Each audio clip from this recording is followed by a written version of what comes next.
Okay.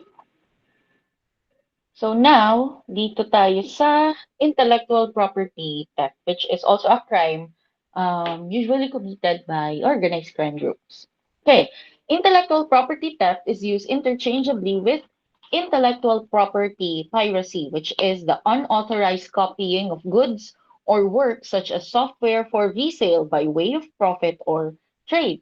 The production and sale by way of trade of copies of goods which have been made without the authority of the owner of the intellectual property, the facilitation of their production, and the distribution of such goods, including importation and retailing. Well, basically, intellectual property is anything that you were able to do using your brains, using your mind. Kaya nga siya intellectual.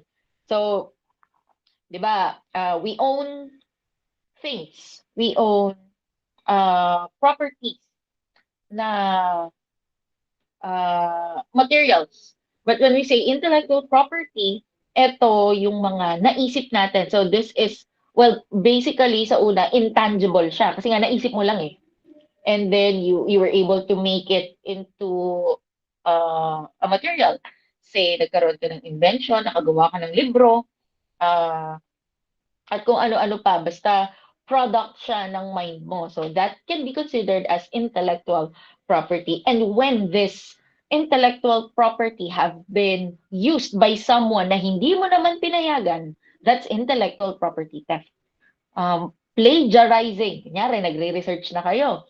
At kinopya nyo yung research ng mga kaibigan nyo sa ibang school. Tapos yun yung pinasa ninyo. Well, that's intellectual property theft. Okay. Mga pagpapirate ng CD. Ayun pala. Counterfeiting or pirating of goods facilitated by use of the internet or satellite technologies, or piracy or theft of information or broadcasts, or unauthorized photocopying of books for education purposes, or of unauthorized end-user piracy of software beyond the purchaser's license, or piracy of domain names or company names, or counterfeiting of currency. Lahat ng yan ay considered intellectual property theft. Pati yung pagfo-photocopy ng mga libro. Kasi di ba meron siyang copyright. Kaya hindi siya pwedeng basta-basta i-reproduce lang ng kahit sino. The unauthorized manufacture and distribution of copies of such goods and works which are intended to appear to be so similar to the original as to be passed off as genuine examples, as if parang legit na siya.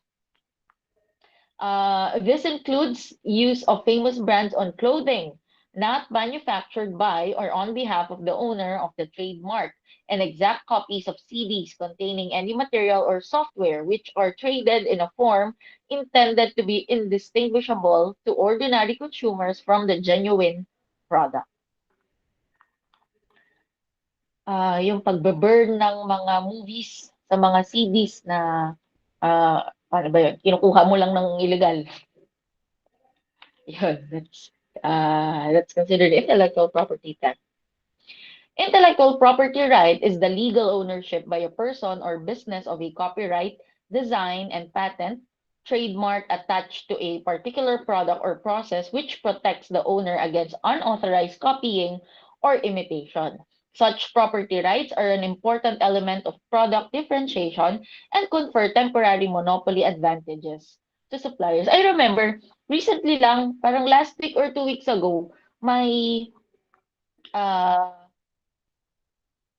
mga binost na nagtitinda ng damit na ang nakalagay ay mga luxury brands somewhere in Rizal. So, yun nga, dahil considered yun as intellectual property theft, nilalagay mo yung brand logo ng iba, pero hindi naman nila yun gawa. So, anong iisipin ng tao? Gawa to ng ganitong brand. Diba? Ayun. So, the term intellectual property rights include copyright and related rights, trademark and service marks, geographic indications, industrial designs, patents, and layout designs. four categories of intellectual property according to Nicole Leeper Piquero. We have patents. Pag sinabing patent, ito yung mga may na-invent ka and then paano yung process kung ano yung mismo mong na-invento ay kumbaga pinarehistro mo siya. Yun yung patent mo. And then trademarks. For example, pag nakakita kayo ng letter M na color yellow, tas may red na background, anong brand yun? McDo, di ba? Yun pa lang, alam na natin. So, yun, trademark yun. Kapag ginamit mo siya sa personal business mo, pero hindi naman siya McDo, pero gamit mo yung logo nila, well, that's intellectual property. And then, trade secrets. For example, yung formula ng Coke, that's intellectual property theft kapag binigay mo sa iba, kapag ninakaw mo.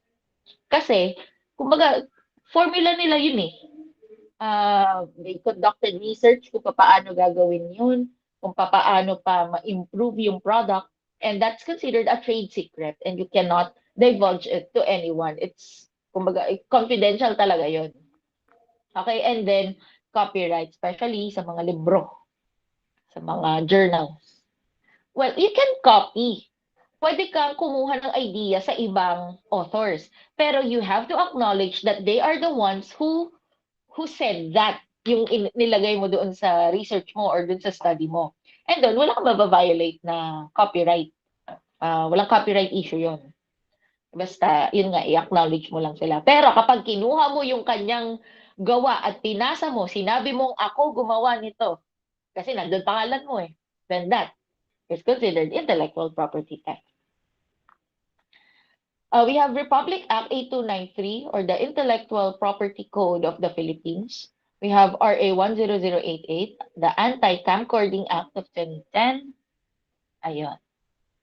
Next, crime ay drug trafficking. Although you have a separate subject for this, meron talaga kayong drug education and vice control na subject. I think fourth year siya. But ito, papasadahan lang natin since it's part of organized crime. Since madaming organized crime syndicates ang kumikita, sabihin na natin, ang ginagawang source of fund ang drug trafficking. So the drug trade, from the farmers to the producers. Ma'am, bakit farmers? Kasi 'di ba, hindi naman lahat ng drugs ay synthetic. Some are we have organic drugs. Marijuana, tanim 'yun eh. Kaya parang pinadadaan na lang sa kung iba-ibang proseso para maging yung drug na ginagamit nila. The smugglers, the street dealers, the users, the drug trade is deeply rooted in the global economy. Kumbaga madaming part ang pag-produce ng drugs. Yun na nga, magtatanim ka, mag-aani ka, mag-i-smuggle ka niyan, magluluto ka ng drugs, magbebenta, tsaka yung mga gumagamit. It is protected and overseen by powerful groups known as cartels that make huge profits from this multi-billion-dollar industry. So what is drug trafficking? It is another term for drug trade. Drug yan drug trade. This refers to the illegal process through which narcotics and other illegal drugs are produced, transported, and sold. The illegal cultivation, culture, delivery, administration, dispensation, manufacture, sale, trading, transportation, distribution, importation, exportation, and possession of any dangerous drug and or controlled precursor and essential chemical. This generally refers to the sale and distribution of illegal drugs. Basta, pag sinabing drug trafficking, merong movement doon sa drugs. Ginawa yung niluto yung drugs, tapos nilipat, binigay doon sa magbebenta. So, yan.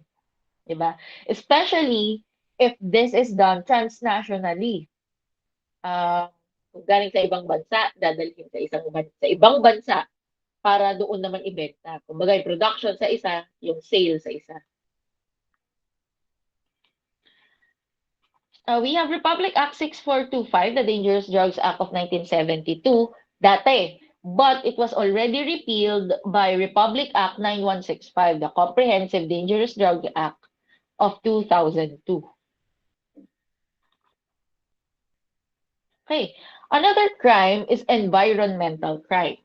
The deliberate evasion of environmental laws and regulations by individuals and companies in the pursuit of their personal interest and benefit. You know, ang environment kasi, we have what we call the ecosystem. Kumbaga, ito ay isang lugar kung saan namumuhay yung mga animals, yung mga plants at iba pa, mga laman lupa, ganyan, mga hampas lupa, namumuhay sila doon. And each of them has a role to play. Kapag nawala ang isa, nadi-disrupt yung system. Parang sa katawan, di ba? May respiratory system, may circulatory system, may nervous system. Kunyari sa nervous system, kapag nagka-problema ang brain, magfa-function ba ng maayos ang katawan? Well, hindi. Kasi nga, merong isang part sa system na yon, syempre nga, lahat ng parts may role, kasi sabi natin. So kapag nagka-problema yung isang part na yon, walang gumaganap dun sa role niya. Therefore, hindi siya nakakapag-function ng maayos. Ganun din sa environment. For example, merong isang hayop na na-extinct dahil sa may mga illegal poachers, tapos binibenta nila yung mga hayop na yon. At kapag nawala sila, kapag na-extinct sila, nasisira yung system. Okay? Kaya pinapunish yung mga ganong acts as part of environmental crimes.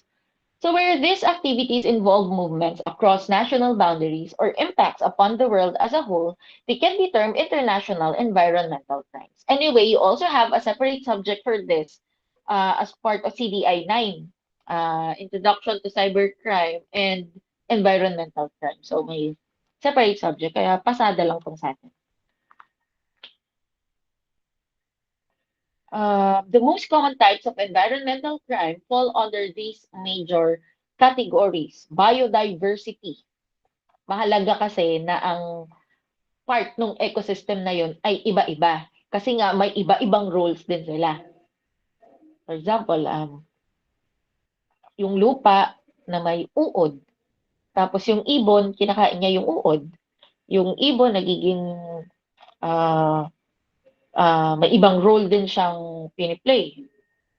Okay. Natural resources related crime. Yung mga illegal logging, dynamite fishing. Kasi nga, natural resources, yung mga nandyan na, hindi gawa ng tao. Pero pinakikinabangan ng tao. At kapag, yun nga, gumawa ka ng certain acts which are considered crime or defined by law as a crime, at kung natural resources ang ginawan mo nun, pasok siya sa environmental crime. Waste. May tamang paraan ng pagtapon ng basura. Iba-iba kasi ang uri ng basura, di ba? Hindi lang yung natirang kanin mo nung lunch. May proper disposal doon. Yung mga lumang computer ninyo, may mga umabot pa ba sa inyo ng family computer? Yung may bala na parang cassette tape, tapos maglalaro ka. Parang yun yung yun ang precursor ng PlayStation. Yun. Syempre, I assume sira na yung mga ganon. Saan nyo tinapon? Dahil it's considered electronic waste. So, may ibang paraan din doon. Yung mga lumang cellphone. Yan. And then, banned substances. Dahil, ilang chemicals ito. Hindi lahat ng substances ay basta-basta lang itinatapon. At basta-basta lang din nabibili. So, this is because it can harm the environment, especially kung gas ito, it can destroy the ozone layer. Ayan.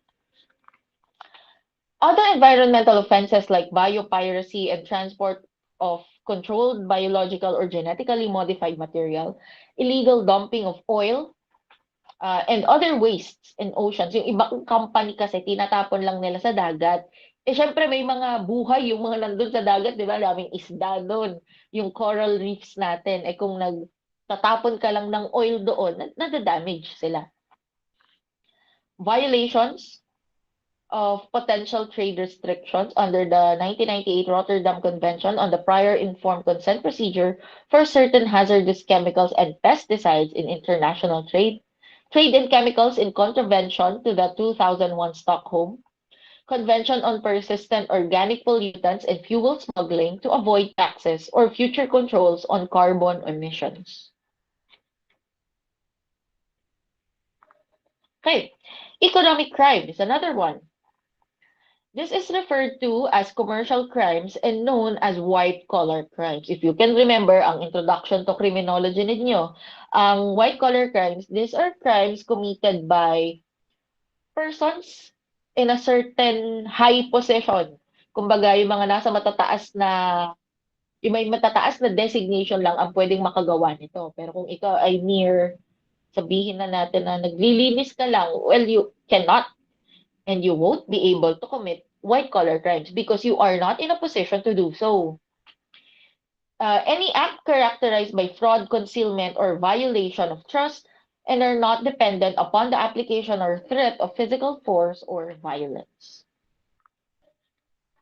Piracy and armed robbery against ships. So sea piracy is described as an act of any person who on the high seas, nasa dagat, shall attack or seize a vessel.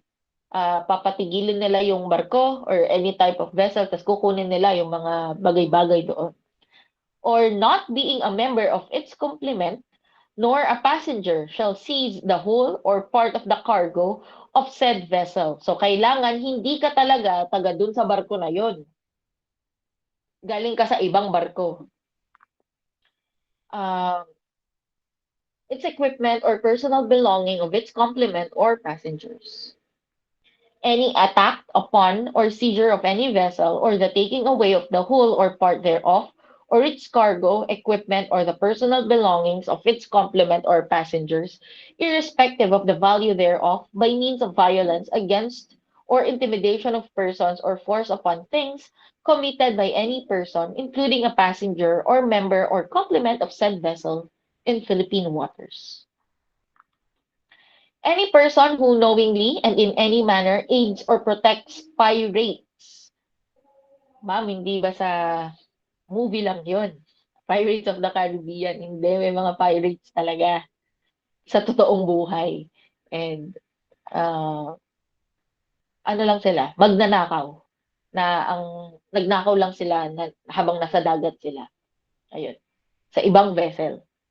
So such as giving them information about the movements of the police or other peace officers of the government or acquires or receives property taken by such pirates or any person who abets the commission of the piracy. Kapag tumulong ka sa pag-commit ng crime na yun, you can also be held liable for piracy. Okay, the definition of piracy is contained in Article 101 of the 1982 United Nations Conventions of the Sea, yung UNCLOS. Piracy consists of any of the following acts: any illegal acts of violence or detention or any act of depredation committed for private ends by the crew or the passengers of a private ship or a private aircraft and directed on the high seas against another ship or aircraft or against persons or property on board of such ship or aircraft.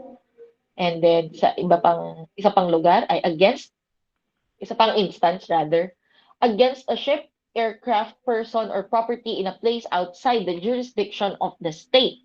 Basta nasa labas na ng bansa ninyo. And then, any act of voluntary participation in the operation of a ship or an aircraft with knowledge of facts making it a pirate ship or aircraft. Any act inciting or of intentionally facilitating an act described in subparagraph A or B. Then we have smuggling of cultural properties. This is also part of economic crime. Smuggling of cultural property refers to the act of any person who, through the use of any fraudulent machinations, shall import or bring into or export from, transfer from the Philippines, or assist in so doing any cultural properties. Ano ba yung cultural properties? These are old buildings, monuments, shrines. Ninakaw mo yung statwa ni Rizal sa Luneta. Yun. Tapos binenta mo sa ibang bansa. Documents and objects which may be classified as antiques, relics, or artifacts, landmarks, anthropological and historical sites, and specimens of natural history which are of cultural, historical, anthropological, or scientific value and significance to the nation, such as physical, anthropological, archaeological, and ethnographic materials, meteorites, and peptides. Historical objects and manuscripts, yung original na El Filibusteris mo, binenta mo sa ibang bansa. Household and agricultural implements, decorative articles or personal adornment, works of art such as paintings, sculptures, carvings, jewelry, music, architecture, sketches, drawings, or illustrations in part or in whole. Yung spoliarium, kinuha mo sa National Museum, tsaka mo siya binenta. Um, Kahit kalahati lang o one-fourth lang ng spolyaryo, malaki kasi yan eh, kung nakita nyo na yan. As in, isang malaking pader siya, doon siya nakalagay. Kung one-fourth lang nun binenta mo, pasok pa rin dyan sa smuggling. Kasi sabi nga, part or in whole. Works of industrial and commercial art such as furniture, pottery, ceramics, wrought iron, gold, bronze, silver, wood, or other heraldic items, metals, coins, medals, badges, insignias, coat of arms, crests, flags, arms, and armor, vehicles or ships or boats in part or in whole. Okay.